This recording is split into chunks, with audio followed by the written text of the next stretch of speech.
ಬಾಹು ಅನ್ನುವ ಸಗರನ ಪೂರ್ವಜ ಅಂದರೆ ತಂದೆನೇ ಶತ್ರುಗಳಿಂದ ಪೆಟ್ಟು ತಿಂದು ಕಾಡಾಡಿಯಾಗಿ ಅಲ್ಲೇ ರೋಗದಿಂದ ಪ್ರಾಣವನ್ನು ತೆತ್ತ.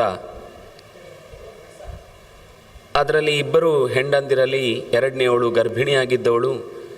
ಹಾಗೆ ಚಿತೆ ಇರುವ ಪ್ರಸಂಗ ಬಂದಾಗ ಔರ್ವ ಋಷಿಗಳು ಅಲ್ಲೇ ಆಶ್ರಮದಲ್ಲಿ ಇದ್ದವರು ಅವಳನ್ನು ತಡೆದು, ಯಾವ ಕಾರಣಕ್ಕೂ ನೀನು ಸತಿಯನ್ನು ಮಾಡುವಂತಿಲ್ಲ, ಸಹಗಮನ ಮಾಡುವಂತಿಲ್ಲ ಅಂತ ಆಕೆಯನ್ನು ತಡೆದು ತನ್ನ ಆಶ್ರಮದಲ್ಲೇ ಆಕೆಯನ್ನು ನೋಡಿಕೊಳ್ತಾ ಇರ್ತಾರೆ. ಆಕೆ ತಾನೇ ಅತ್ಯಂತ ರಾಜ್ಞಿಯಾಗಿದ್ದರೂ ಕೂಡ ಶ್ರದ್ಧೆಯಿಂದ ದೊಡ್ಡವರ ಸೇವೆ ಮಾಡ್ತಾ ಇರ್ತಾಳೆ.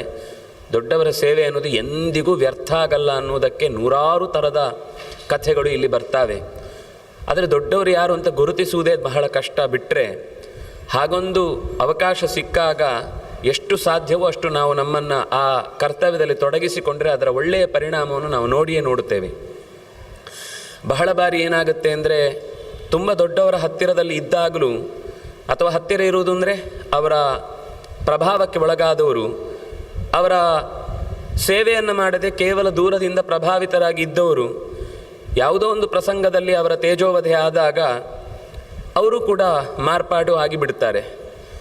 ಇದು ಇಷ್ಟೇ ಅಂತ. ಯಾಕೆಂದರೆ ಅವರಿಗೆ ತತ್ವದ ಮೇಲಿನ ಇಚ್ಛೆ ಅಲ್ಲ. ಅಂಥ ವ್ಯಕ್ತಿಗಳ ಪರಿಚಯ ಇದ್ದರೆ ನಾವು ದೊಡ್ಡವರು ಅಂತ ಅನ್ನಿಸಿಕೊಳ್ತೇವೆ ಅನ್ನುವ ಆ ಒಂದು ಪ್ರಭಾವಕ್ಕೊಳಗಾಗಿ ಜೊತೆಗಿರ್ತಾರೆ. ಯಾವಾಗ ಅವರಲ್ಲಿ ಏನೋ ಒಂದು ತೊಂದರೆ ಇದೆ ಅನ್ನುವ ರೀತಿಯ ಒಂದು ವಾತಾವರಣ ಪರಿಸರದಲ್ಲಿ ದುಷ್ಟರು ಹುಚ್ಚೆಬ್ಬಿಸಿದಾಗ ಎಲ್ಲ ಬಲಿತ ಎಲೆಗಳು ಮರದಿಂದ ಉದುರಿ ಬೀಳುವಂತೆ ಸಂಪರ್ಕದಿಂದ ದೂರ ಆಗ್ತಾರೆ. ಯಾಕೆ ಈ ಮಾತು ಹೇಳಿದೆ ಅಂದರೆ, ಯಾರು ಈ ದೊಡ್ಡವರ ಜೊತೆಗೆ ಅನುಗಾಲವೂ ಕೂಡ ಎಷ್ಟು ಸಾಧ್ಯವೋ ಅಷ್ಟು ಶುಶ್ರೂಷೆಯನ್ನು ಮಾಡಿ ಜೊತೆಗಿರ್ತಾರೋ ಅವರ ಎಲ್ಲ ನಡೆನುಡಿಗಳಲ್ಲೂ ಏಕತೆ ಅನ್ನೋದನ್ನು ಕಂಡಾಗ ಹೊರಗಿನಿಂದ ಎಂತಹ ಬಿರುಗಾಳಿಯ ದಾಳಿ ಆದಾಗಲೂ ಅವನ ಮನಸ್ಸು ವಿಚಲಿತವಾಗದೆ ತತ್ವದ ಕಡೆಗೆ ಗಟ್ಟಿಯಾಗಿ ನಿಲ್ಲುತ್ತೆ.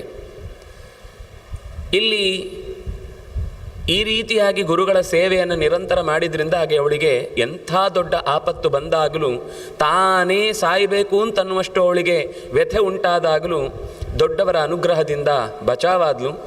ಇನ್ನೂ ಒಂದು ಸಂಗತಿ, ಅವಳ ಸವತಿ ವಿಷ ಉಣಿಸಿ ಕೊಲ್ಲಬೇಕು ಅಂತ ಮಾಡಿದ ಪ್ರಯತ್ನವೂ ಕೂಡ ವ್ಯರ್ಥವಾಗಿ ವಿಷದ ಜೊತೆಗೇ ಹುಟ್ಟಿ ಬಂದ ಸಗರ ಅನ್ನುವ ಮಗನನ್ನು ಪಡೆದ್ಲು. ಬೆಳೆದು ದೊಡ್ಡವನಾದ. ತನ್ನ ತಂದೆಯ ಸೋಲಿನ ಸುದ್ದಿ ಆತ ಕಿವಿಗೆ ಬಿತ್ತು. ತಂದೆಯ ಮಹತ್ವವನ್ನು ಅವನು ತಂದೆಯನ್ನು ಬಹಳ ಮಿಸ್ ಮಾಡ್ಕೊಳ್ತಾನೆ. ತುಂಬ ಚೆನ್ನಾಗಿದೆ ಆ ಮಾತುಗಳು. ವ್ಯಾಸರು ಆ ಒಂದೊಂದು ಮಾತಿನಲ್ಲೂ ಕೂಡ, ಅಂದರೆ ಅಲ್ಲೂ ಒಂದು ಮಾತನ್ನು ಭಾಗವತ ಎಚ್ಚರ ಕೊಡುತ್ತೆ. ಕೇವಲ ಹೆತ್ತು ಹೊತ್ತ ತಕ್ಷಣವೇ ಎಲ್ಲ ಜವಾಬ್ದಾರಿ ಮುಗಿಯಿತು ಅಂತಲ್ಲ. ದೈವಂನ ಸಸ್ಯಾತ್, ಗುರುರ್ನ ಸಸ್ಯಾತ್, ಜನನೀನ ಸಾಸ್ಯಾತ್. ತಂದೆಯಾಗುವುದು, ತಾಯಿಯಾಗುವುದು, ಗುರುವಾಗುವುದು ಯಾವಾಗ ಅಂತಂದರೆ, ಯಾವಾಗ ಅಚ್ಯುತನ ಅಂಗ್ರಿಯ ಪರಿಚಯವನ್ನು ಮಾಡಿಕೊಡ್ತಾರೋ ಆವಾಗ. ಕೊನೆಗೆ ಎಲ್ಲಿವರೆಗೆ ಅಂದರೆ ದೈವಂನ ಸಸ್ಯಾತ್. ಒಂದು ವೇಳೆ ನಿಮಗೆ ಯಾವುದೋ ಒಂದು ದೈವಶಕ್ತಿ ನಿಮ್ಮನ್ನು ಸತ್ಯದ ಕಡೆಯಿಂದ ವಿಮುಖ ಮಾಡುವಂತಹ ಮಾತಾಡಿತು ಅಂದರೆ ನೀವು ಅದಕ್ಕೂ ಕೇರ್ ಮಾಡಬೇಕಾಗಿಲ್ಲ ಅಂತ. ಕೆಲವೊಂದು ಸರ್ತಿ, ಎಷ್ಟೋ ಸರ್ತಿ ಜ್ಯೋತಿಷದ ಮಾತುಗಳಲ್ಲಿ ನೀವು ಮನೆಯಲ್ಲಿ ಇಂಥ ಕೆಲಸವನ್ನು ಮಾಡ್ತಾ ಇಲ್ಲ, ಅದರಿಂದಾಗಿ ನಿಮ್ಗೆ ತೊಂದರೆ ಆಗುತ್ತೆ ಅಂತ ಇದ್ದಕ್ಕಿದ್ದಂತೆ ಹೇಳುತ್ತಾರೆ. ಯಾವುದೋ ಒಂದು ಮನೆಯಲ್ಲಿ ಪರಂಪರೆಯಿಂದ ಬಂದಂತಹ ಒಂದು ಭಗವಂತನ ವೇದವ್ಯಾಸ ಪ್ರತೀಕ ಇದೆ, ಇನ್ನೊಂದು ಕಡೆ ಅವರ ಮನೆಯಲ್ಲೇ ಬಂದಿರುವಂತಹ ಹಯಗ್ರೀವ ಪ್ರತೀಕ ಇದೆ.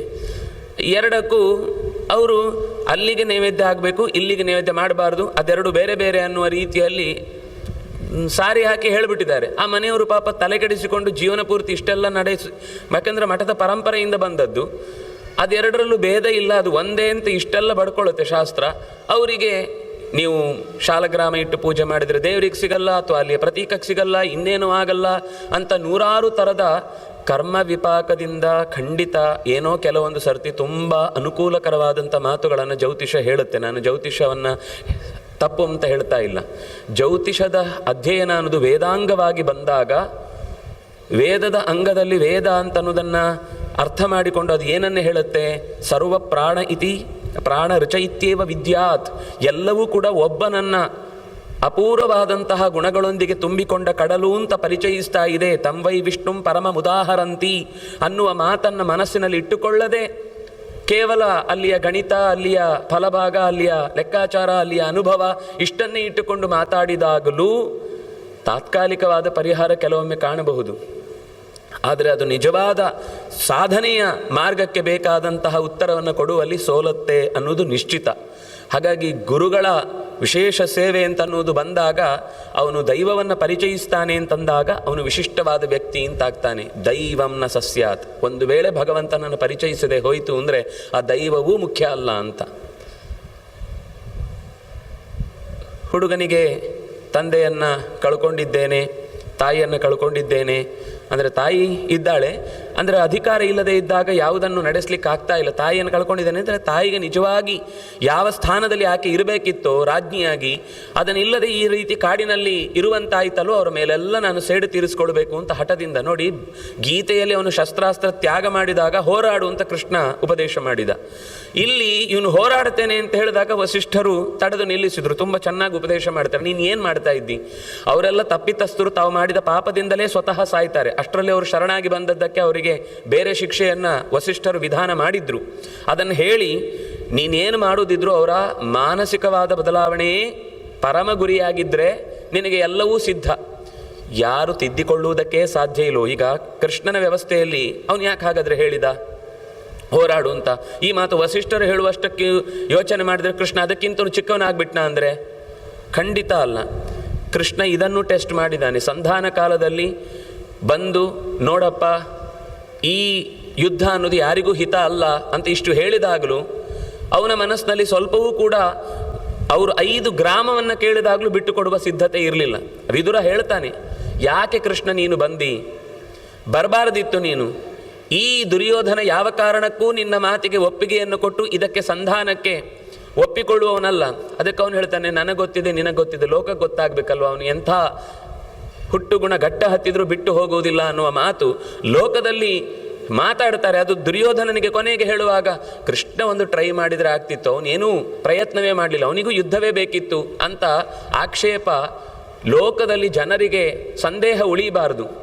ಕೃಷ್ಣ ಪರಿಪೂರ್ಣವಾದ ಆ ಭಾಷಣವನ್ನು ಕೇಳಬೇಕು. ಅವನು ಸಭಾ ಮಧ್ಯಕ್ಕೆ ಬಂದು ಎಲ್ಲ ರಾಜರು ನೆರೆದಿರುವ ಸಂದರ್ಭದಲ್ಲೇ, ಹಿರಿಯ ಜ್ಞಾನಿಗಳೆಲ್ಲರೂ ಕೂತಿರುವ ಸಂದರ್ಭದಲ್ಲೇ ಅತ್ಯಂತ ಉತ್ತಮವಾದ ಅನೇಕ ಸಂದೇಶಗಳನ್ನು ಕೊಡ್ತಾನೆ. ಸ್ವತಃ ಪರಶುರಾಮರು ಹೇಳ್ತಾರೆ, ಅನೇಕ ಋಷಿಗಳು ಹೇಳ್ತಾರೆ, ವಿದುರ ಹೇಳ್ತಾನೆ, ಧೃತರಾಷ್ಟ್ರ ಹೇಳ್ತಾನೆ, ಭೀಷ್ಮ ಹೇಳ್ತಾರೆ, ದುರ್ಯೋಧನ, ದ್ರೋಣರು ಹೇಳ್ತಾರೆ, ಕೃಪಾಚಾರ್ಯರು ಹೇಳ್ತಾರೆ.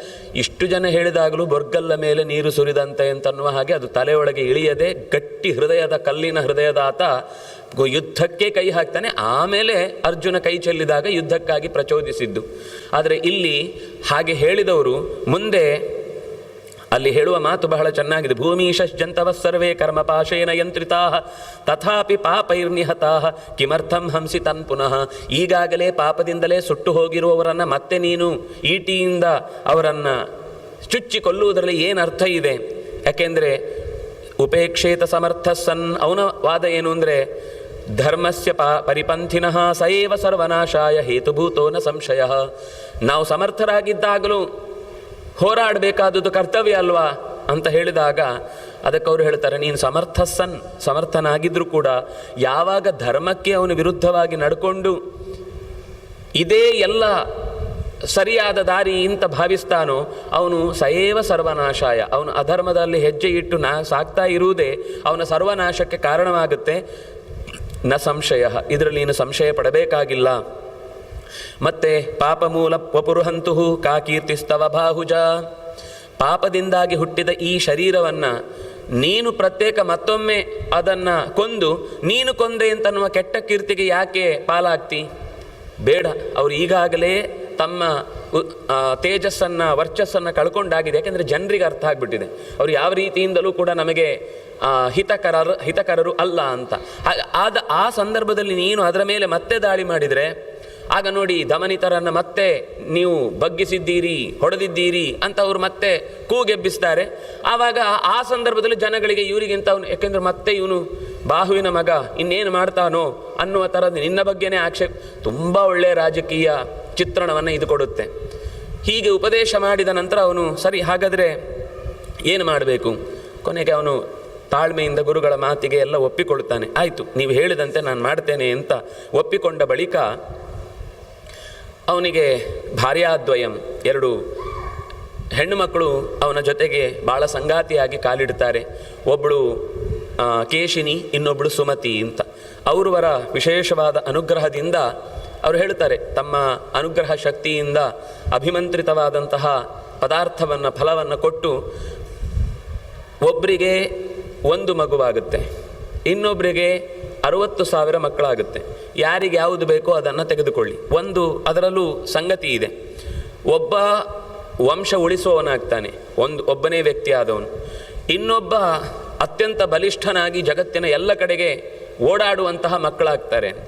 ಸುಮತಿ ಹೇಳ್ತಾಳೆ, ನನಗೆ 60,000 ಮಕ್ಕಳಾದ್ರೇ ಒಳಿತು, ಒಬ್ಬ ಎಲ್ಲಿಯಾದರೂ ಅಕಸ್ಮಾತು ಹಾನಿ ಉಂಟು ಮಾಡಿಕೊಂಡ್ರೆ ಆವಾಗ ನನಗೆ ಒಬ್ಬನೂ ಇಲ್ಲ ಅಂತ ಆಗುತ್ತೆ ಅಂತ ಅನ್ನುವ ಯೋಚನೆಯಲ್ಲಿ ನನಗೆ 60,000 ಅಂತಾಳೆ. ಕೇಶಿನಿ ಆಯಿತು ಅಂತ ಒಪ್ಪಿಕೊಂಡು ಒಬ್ಬನೇ ಮಗನನ್ನು ಹೆರ್ತಾಳೆ. ಅವನೇ ಅಸಮಂಜಸ್ ಅಂತ ಕರೀತಾರೆ.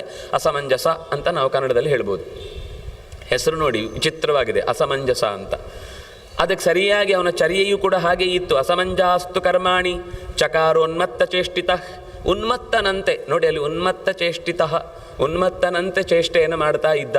ಭಾಗವತ ಒಂದು ಬಿಟ್ಟರೆ ಬೇರೆ ಪುರಾಣಗಳಲ್ಲಿ ನಮಗೆ ಈ ವ್ಯಕ್ತಿಯ ಕಥೆಯನ್ನು ಕೇಳುವಾಗ ಅವನು ಮಕ್ಕಳನ್ನು ಕೊಂಡು ಹೋಗಿ ಬಾವಿಗೆ ಹಾಕ್ತಾ ಇದ್ದ, ಎಲ್ಲೋ ನದಿಯಲ್ಲಿ ಎಸ್ದು ಬಿಡ್ತಿದ್ದ, ಅಲ್ಲಿ ಸ್ನಾನ ಮಾಡೋರಿಗೆ ತೊಂದರೆ ಕೊಡ್ತಾ ಇದ್ದ, ಊರಲ್ಲೆಲ್ಲ ಏನೋ ದಾರಿಯಲ್ಲೆಲ್ಲ ವಸ್ತುಗಳನ್ನೆಲ್ಲ ಹಾಳು ಮಾಡ್ಕೊಂಡು ಹೋಗ್ತಿದ್ದ ಅಂತ ಹೀಗೆಲ್ಲ ಅವನ ಬಗ್ಗೆ ದೂರು ಬರುತ್ತೆ ಸಗರನಿಗೆ. ಕೊನೆಗೆ ಅವನಿಗೆ ಯೋಚನೆ ಬರುತ್ತೆ, ಅಹೋ ಕಷ್ಟತರಾಲೋಕೆ ದುರ್ಜನಾನಾಂ ಹಿ ಸಂಗತಿ. ಈ ಅಸಮಂಜಸ್ಸಿನ ಜೊತೆಗೆ ಸೇರಿಕೊಂಡ ಸಗರ ಪುತ್ರರು ಕೂಡ, ಅಂದರೆ ಉಳಿದ 60,000 ಜನ ಮಕ್ಕಳು ಕೂಡ, ಸಾಗರರು ಕೂಡ ಅದೇ ರೀತಿ ಅಣ್ಣನ ಹಿರಿಯಕ್ಕನ ಚಾಳಿ ಮನಮಂದಿಗೆಲ್ಲ ಅಂತ ನಾವು ಗಾದೆ ಹೇಳುವ ಹಾಗೆ ದೊಡ್ಡವನನ್ನು ಅನುಸರಿಸಿ ಉಳಿದವರು ಕೂಡ ಅದೇ ರೀತಿ ವರ್ತಿಸಲಿಕ್ಕೆ ಶುರು ಮಾಡ್ತಾರೆ. ಅದರಿಂದಾಗಿ ಮೊದಲು ಇವನನ್ನು ಈ ಮನೆಯಿಂದ ಹೊರಗೆ ಹಾಕಬೇಕು ಅಂತ ಅವನನ್ನು ಗಡೀಪಾರು ಮಾಡ್ತಾರೆ.